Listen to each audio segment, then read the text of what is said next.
Na michezo, karibu sana tuyazungumze leo yote yanahusiana na michezo. Niko na Mikoi Kisugu, shabiki na mwanachama wa klabu ya Simba, ikiwa leo ni weekend, Jumamosi tulivu ya tarehe 6 mwezi Juni mwaka 2026. Kwema, tunamshukuru Mwenyezi Mungu mwingi wa rehema, sema alhamdulillah rabbil alamin. Nimeamka salama na neema ya Mwenyezi Mungu, nafikiri mmeiona. Mvua imekuwa nyingi katikati ya mji wa Dar es Salaam, lakini yote kwa yote ni kumshukuru Mwenyezi Mungu, kwa sababu yeye ndio mwamuzi kwa namna ambavyo anavyoamua dunia yake iweje, na ameamua kuamsha na mvua, basi tunasema alhamdulillah, kumshukuru tu. Na kwenye mitandao ya kijamii kumekuwa na mvutano mzito baada ya basi la Iriza kutua nchini.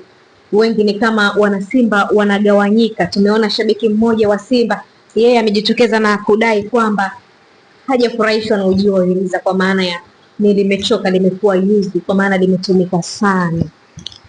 Hata mimi nimeona na hata mimi nimesikia, lakini kikubwa mimi naamini sasa huo sio mjadala mkubwa wa kuweza kuzungumzia, kwa sababu mimi naamini ifike mahala lazima tuliachie hilo jambo lipite, ili tuweze kufocus kwa mambo mengine, kwa sababu leo hii kila mmoja anajua tumebakia na michezo mitano kuelekea kwenye ligi NBC. Mimi naamini kwamba focus ingekuwa huko kubwa, ingekuwa jambo jema zaidi kuliko hii issue ambayo waandishi na inang'ania. Lakini niseme jambo kimoja tu, katika maisha kuna mtu na kuna mwanadamu. Kuna mtu na kuna mwanadamu. Mtu sifa zake ni yule ambaye anafanya maamuzi bila kutafakari. Binadamu ni yule ambaye kabla hajafanya jambo lolote anakaa na kutafakari kujua lina faida gani na hasara gani.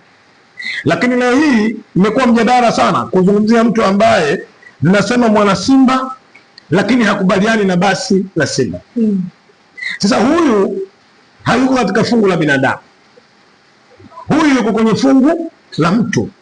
Mimi naamini maneno aliyosema baada ya kurejea kukaa, kama ataamua kujileta katika nafasi ya binadamu akaamua kutafakari, alipaswa atoke hadharani waombe radhi wana Simba. Aombe radhi wana Simba.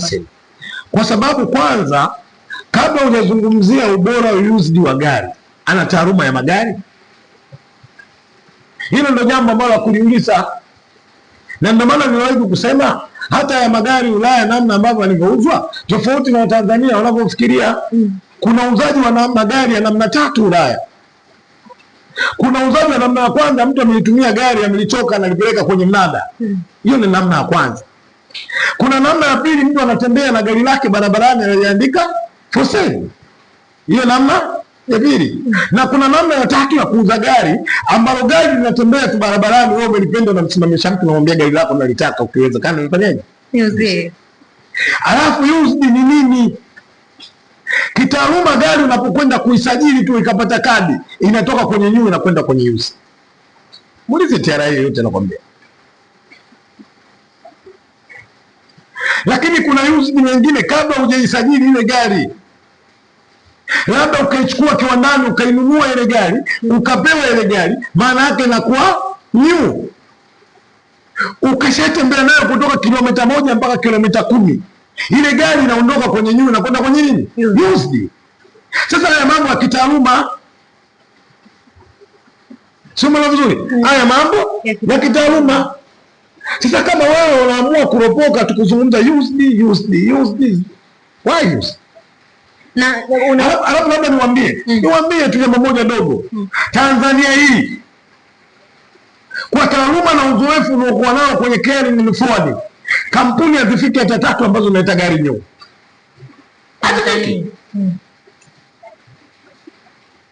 Hazifiki kampuni 3 zinazoleta new brand kwenye nchi, hazifiki. Na ndio maana hata Ali Shabani Kamwe gari anatumia used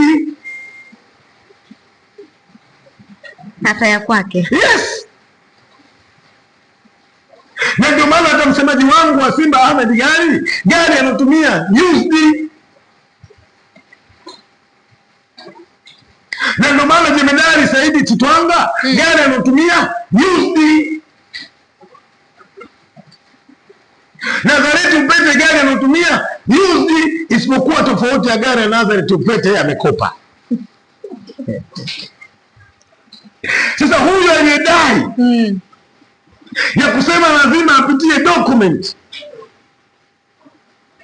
za Simba ili ajue gari ni used au new brand, ana uzoefu wa magari? ana gari, yule ana baskeli. Mimi nafikiri jambo moja tuseme, wacha nirejee maneno ya Mungu, anasema hakuna mwanadamu ambaye alikamilika. Mimi naamini watu wa Simba tumsamehe mzee aliteleza. Yes. Na unafikiri ni kama wanawagawa sasa wale watu ambao wamejitolea kwa moyo kusaidia Simba kutoka sehemu moja kwenda sehemu nyingine? Yes. Moja katika kosa ambalo wana Simba tunalolifanya kubwa kwenye Simba, kuwagawanya wawekezaji wa Simba ndani ya Simba. Mimi naamini na nichukue fursa hii niwaambie tu wana Simba, niwaombe wana Simba na niwaambie wana Simba, mbeleko tunayotumia kumbebea Mohamed Dewji almaarufu Mo ndio mbeleko ambao tunahitaji kuitumia kwenda kumbebea Dewji.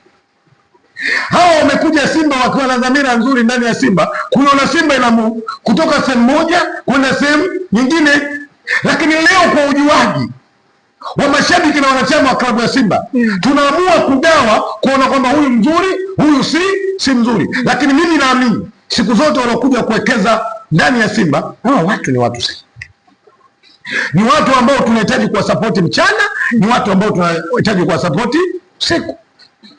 Dhamira zao na maamuzi yao ndani ya nafsi zao zilikuwa njema kwa klabu yetu ya Simba Sports.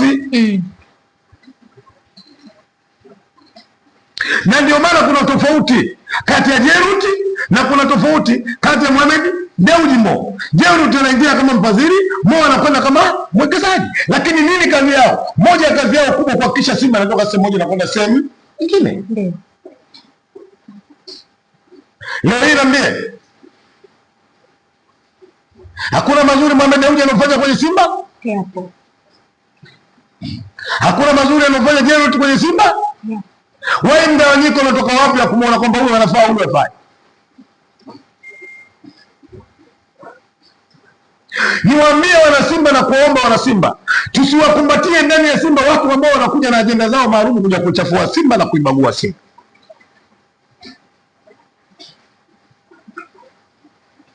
Ukirudi kwenye Biblia, Yesu siku moja alimkataa mwanafunzi wake. Yapo maandishi. Akamkataa. Alipoambia angalieni sasa Yusa yaja mwanadamu atasalitiwa. Baada yule mwanafunzi wake kumsaliti, alimwambia rudi nyuma yangu Shetani, kwa sababu ya wazi ya Mungu ya wazi ya wanadamu. Kisugu. Kwa hiyo kama tunaamini huyu amekuja kwa ajili ya ubaguzi, huyu amekuja kwa ajili ya kuwatenga watu ambao wanakuja kuwekeza kwenye nini? Kwenye Simba. Huyu kumbagua sio dhambi. Na yeyote yule atakayejaribu kufanya hivyo sio dhambi. Lakini niwaombe wana Simba tusifike.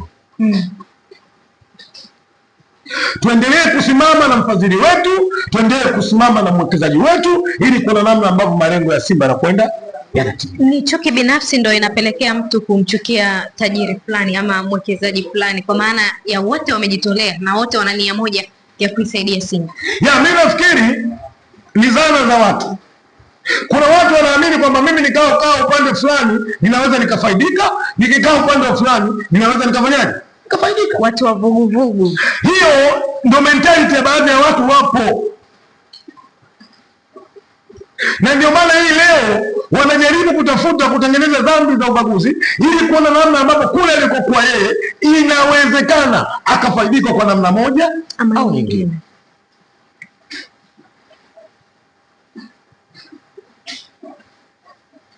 Nichie kusema tu. Vitabu vinatuagiza tusamehe 7 mara 70. Asamehewe na yule aliyekataa basi. Vitabu vinatuagiza 7 mara 70 samehe.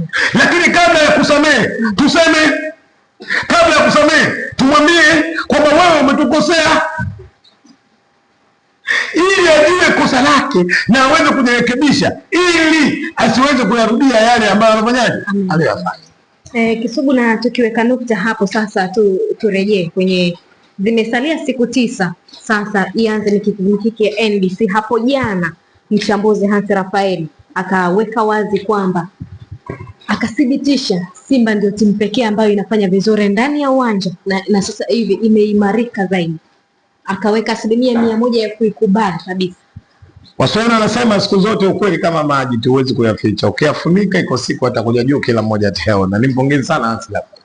Sana zaidi sana. Kwa nini ninampongeza? Ameonyesha uweledi.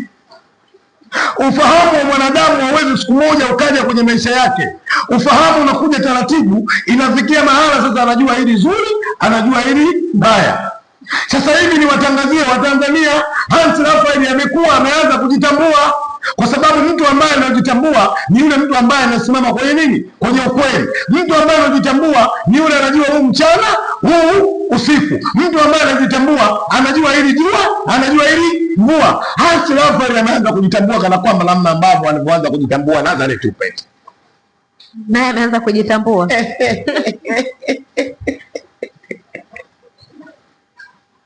Hans alikuwa anasimama kidete.